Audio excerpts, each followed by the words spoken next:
Shalom sisters, it's Jedidah, a Benjamite, and today I'll be showing you how to make fresh homemade bread without any milk or eggs.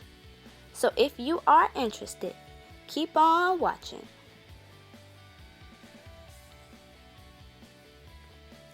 The ingredients you will need is flour, sugar, yeast, oil, salt, and water. Now to dissolve our sugar, we will want our water to be about 120 degrees so that the temperature will go down to about 110 to 115. Now, the first thing we're going to do is add our warm water.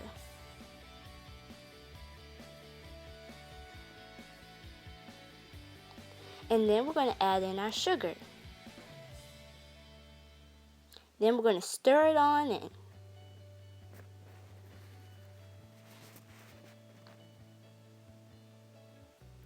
Once we have done that, we are going to add in our dry active yeast.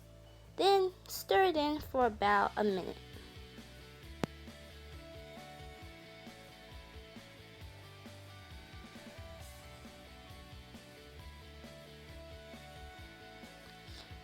Now we're going to let the yeast proof for about 10 minutes. Now this is what it looks like after 3 minutes, but we want to keep proofing so that our bread will be nice and fluffy.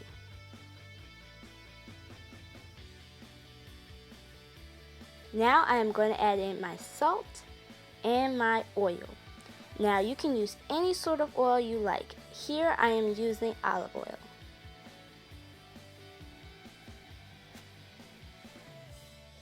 Now we are going to mix that all in. Now remember, oil and water doesn't mix, so do your best to combine. Now we are going to start adding our flour in 1 cup at a time.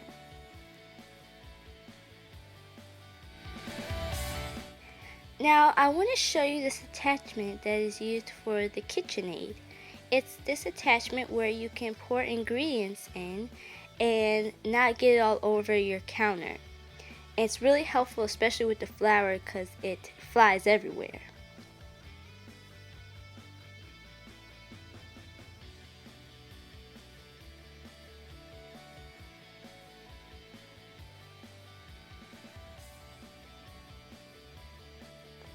So just keep on adding 1 cup of flour as you go.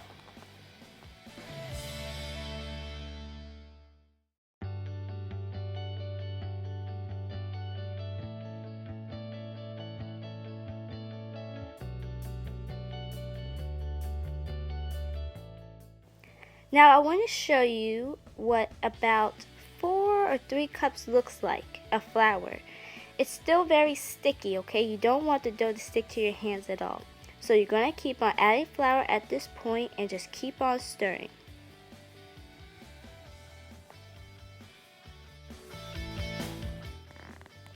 If your dough seems to look a little clumpy like this, don't worry, it's fine. Just keep on adding the flour, and the great thing about this dough is if it's too dry to you, you can add more water. If it's too wet and soggy, you can add more flour. So just keep on mixing until it looks something like this, where it starts to gather together and come off the bowl. It doesn't stick to the bowl anymore. And this is the result, a nice ball of dough where I put my fingers in and it doesn't come back off on my fingers. Go ahead and get a bowl. Now this is the bowl I actually used for my flour earlier, and I'm going to put some olive oil in there and take my ball of dough and roll it on in it. Because while my dough is rising, I don't want my dough to form a thin crust. Now you're going to put your dough in a draft-free environment. For me, that's my oven. And I'm going to let it rise for about an hour. Now, fact of the day. Fact about dough. Did you know that once you add yeast to dough, it becomes a living thing? Well, yeah, Google it. While our dough is rising, we're going to start to prepare our loaf pans. Now, I am going to take my rusty old loaf pan and I'm going to oil it first with some olive oil. And now I'm going to take some wax paper, but you can use parchment as well. And I'm going to cut it into strips and line my loaf pans just to make sure that my bread won't stick at all. The last thing we want to happen is our bread to stay in the pans. Now with silicone pans, you don't have to oil them, but I do it just to make sure.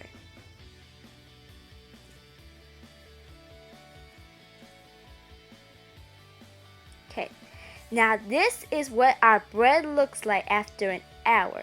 Before, it didn't even hit the top of the bowl, and now it's a living thing. It's alive. The dough is alive. Now we are going to punch the dough. Okay, now I'm going to take it out the bowl, and I'm not going to really punch the dough down while I'm kneading it. I'm just tucking it under so that I'm not pushing all the air and fluffiness out the dough, okay?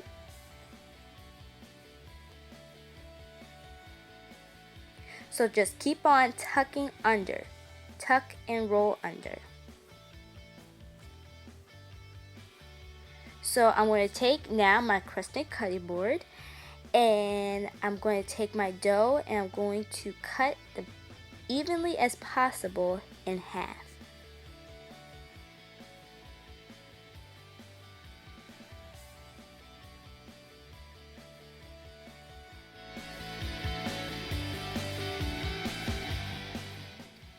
Once you have done that, I'm going to take one of those halves and start doing the same thing. I'm going to tuck and roll underneath.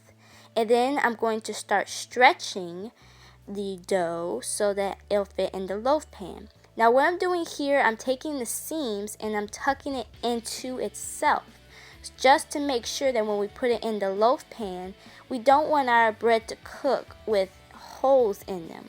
That's happened to me a lot. But when you do that tuck and roll underneath, it really helps so no holes form in the bread.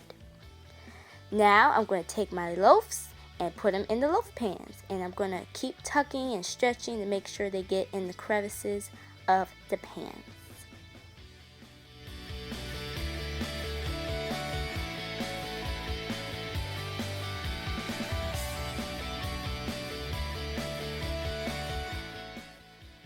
So go ahead now and take your lint-free kitchen towel and put it over your bread and let it rise for now 30 minutes.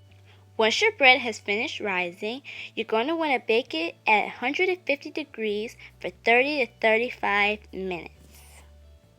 Once it is done, make sure to take the bread immediately out the pans to make sure that it doesn't sweat and become soggy. Once you've done that, you can cut your bread and enjoy. Now, if you would like, follow me on my social media and blog. It will be linked in the description box below. Shalom.